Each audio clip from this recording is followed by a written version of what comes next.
बच्ची बच्ची बचा लो मेरी बेटी को, बच्ची बचा लो, कुछ करो बच्ची, बचा लो मेरी बेटी को बच्ची, हम आप ही से बचा सकते हैं, कुछ करो बच्ची। हम भी चाहते हैं बिटिया बन जाए, हमने भी एडी चोटी का जोड़ लगा दिया, इतनी औषधियां दी, सब देकर थे, पर कोई परिणाम नहीं दिखा साहब। एक असली औषधि थी जो अपनी बिटिया रानी को दी थी, बस उसका परिणाम नहीं पाया गया साहब।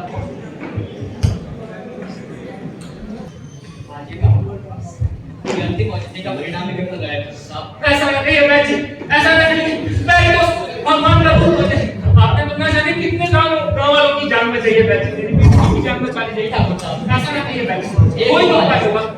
एक उपाय है क्या बच्ची, क्या बताइए, मैं आपको कुछ भी देने को तैयार हूँ, मैं सारी धन दौलत दे दूंगा, अपनी घर की खुशियां दे दूंगा, सब सारी संपत्ति दे दूंगा, बस मेरी बेटी की जान बचा लीजिए बच्ची, मेरी बेटी की जान बचा लीजिए पहले। ठाकुर साहब, बिटिया को बचाने का अंतिम उपाय है दी छुट्टी।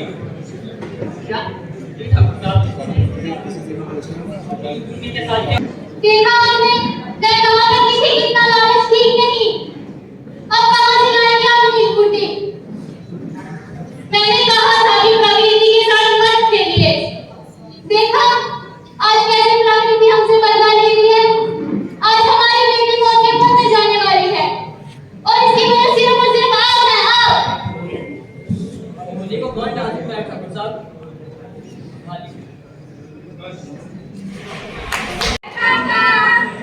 और बिटिया क्या कर रहे हो? खेलो खेलो। और रामू भाभी बढ़िया है राजू, देख रहे हो क्या नजारा है, क्या हवाएं चल रही हैं, क्या फूल खिल रहे हैं, कोई नींद टूटेगा तो क्या ही कहना। हमारे गांव की शान है। बस रामू, हमारे गांव में मुझे किसी की नजर ना लगे, बस रामू, हमारे गांव की खुशियों को किसी की नजर ना लगे। नहीं लगेगी, नहीं लगेगी। जैसा कि आप सबने देखा, हमारे गांव जो था बहुत खुशहाल था, खुशियों से भरा हुआ था। बच्चे जो होते थे वो खेल रहे होते थे अपनी ही मस्ती में मस्त, और जो बड़े थे उनकी जिंदगी में भी किसी किस्म का कोई गम नहीं था। अगर कोई गम था भी तो वो उनके चेहरों पर जाहिर नहीं हुआ करता था। मगर अब हालात को बदलने में कुछ देर नहीं लगी और ये हालात बदल गए। अफसोस इस बात का है कि गांव का कोई भी इंसान इस बदलाव के हक में नहीं था। चलिए हम अपनी कहानी को आगे ले जाते हैं।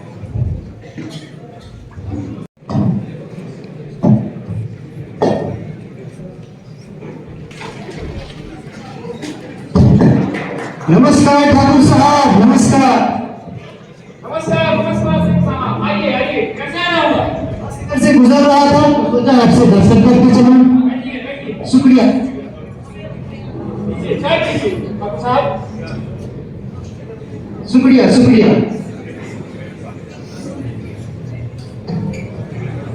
और ठाकुर साहब, आपकी सेहत कैसी है?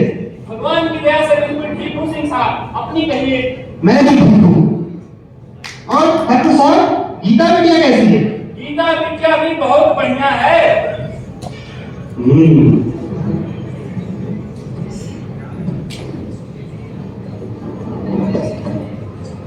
और ठाकुर साहब, फसल कैसी रही इस बार?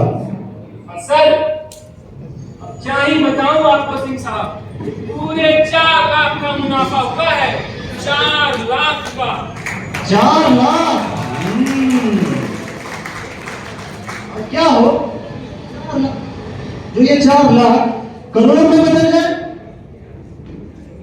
वो कैसे सिंह साहब? आपको तो पता ही है, शहर में कैसे बड़े बड़े उद्योगपति नए नए उद्योग लगाकर करोड़ों का मुनाफा कर रहे हैं। और आपको किस बात की चिंता? आपके पास तो जमीन ही जमीन है।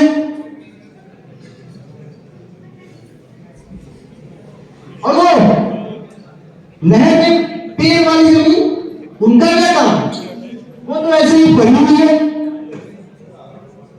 ठीक कहते हैं सिंह साहब, तो कटवा देते हैं पेड़, लगवा देते हैं उद्योग। तो फिर इस काम में देरी कैसे? आइए उठाइए भाई।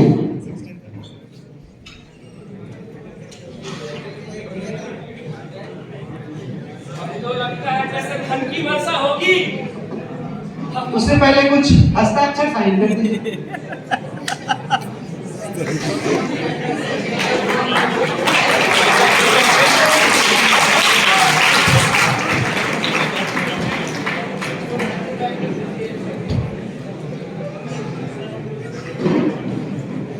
इस बात का है कि ठाकुर साहब थे तो बहुत इल्म जानने वाले इंसान, बड़े इंसान थे, गांव के बुजुर्ग भी थे, मगर अफसोस जिस बात का रहेगा वो ये है कि वो ये ना समझ सके उस कहावत को, जो कहावत हमें बचपन से सिखाई जाती है कि लालच बुरी बला है। वो किसी लालच, किसी ना किसी तरीके से अपनी जिंदगी गुजर बसर कर रहे थे, मगर उनके दिल में जो दर्द था, जो तकलीफ थी, जो तन्हाई थी, उसका कोई भी हल नहीं, उसका कोई भी समाधान नहीं। आगे की कहानी जानने के लिए ले चलता हूं आपको हमारी कहानी। हाँ, ये किसी बुरे सपने से कम नहीं। ठाकुर ने अपनी लालच के चक्कर में इस गांव की खुशियां उजाड़ दी। ये विकास नहीं, विनाश है, विनाश। पर तुम देख लेना नहीं बाबू, ठाकुर ने जो अपने लालच में आके ये किया है, इसका अंजाम मुझे भुगतना पड़ेगा। और सज्जनों, जैसे कि आपने देखा मानसिक सेहत भी खराब हो रही थी, उस पर भी बहुत बुरा असर पड़ रहा था। इस बदलाव ने हमारे गांव को ना सिर्फ इंफरादी तौर पर मगर माशराती तौर पर भी मुतासिर किया, और जो ये असर था, जो ये बदलाव था, ये बहुत बुरा था, ये भयानक था। इतना भयानक था कि जैसे मैंने आपको कहा, वो खुशियां तो चलिए छोड़िए, वो तो कभी वापस आती नहीं, मगर जो तबाही हुई, जो विनाश हुआ, उसका भी कोई हल नहीं।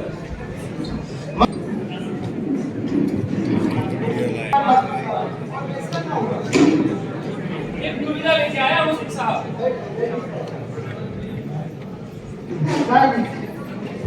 चल हमारे रणजीत सिंह साहब, आप तो मेरी चिंता ही करे पहले। इस बात की चिंता है सिंह साहब, आप तो जानते ही हैं हमारे लगाए हुए उद्योग दिन प्रतिदिन बढ़ते जा रहे हैं। ये बड़ी खुशी की बात है, पर चिंता की विषय ये है कि अब हमारी जमीन कम पड़ने लगी और हमें ज्यादा लाभ के लिए ज्यादा से ज्यादा जमीन चाहिए, तो हमारे पास अब है ही नहीं।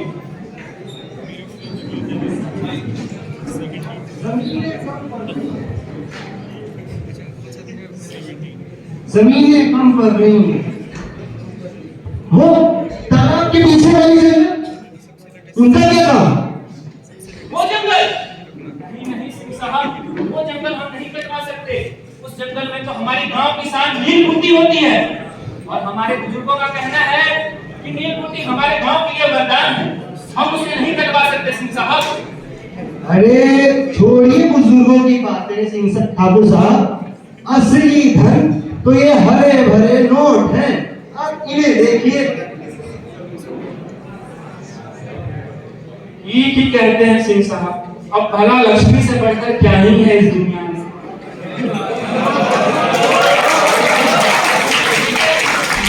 गांव वालों, ये तुम्हारे गांव के लिए वरदान है, वरदान। इस वरदान की कदर अफसोस है ठाकुर साहब ने नहीं की, और सिंह साहब के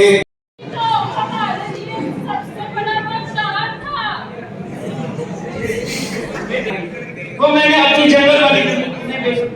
वैसे भी ये नील बूटी कोई वरदान नहीं था, असली वरदान तो ये पैसे होते हैं, ये महलों का सुख होता है, ये गाड़ियां होती हैं।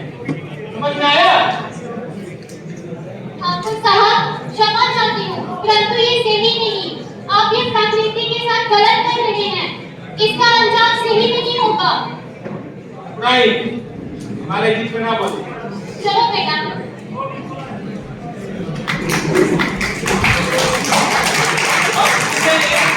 का सबसे अमीर आदमी बनने से कोई भी नहीं रोक सकता।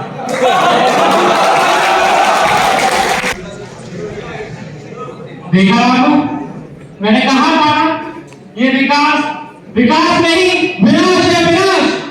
सही कहते हो आनंद बाबू, ठाकुर ने अपने लालच में आके नील बूटी तक को नहीं बख्शा।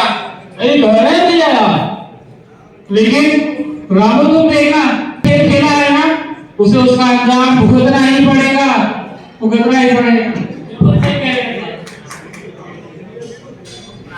शायद ही किसी बाप के लिए इससे खौफनाक सजा कोई और हो सकती है।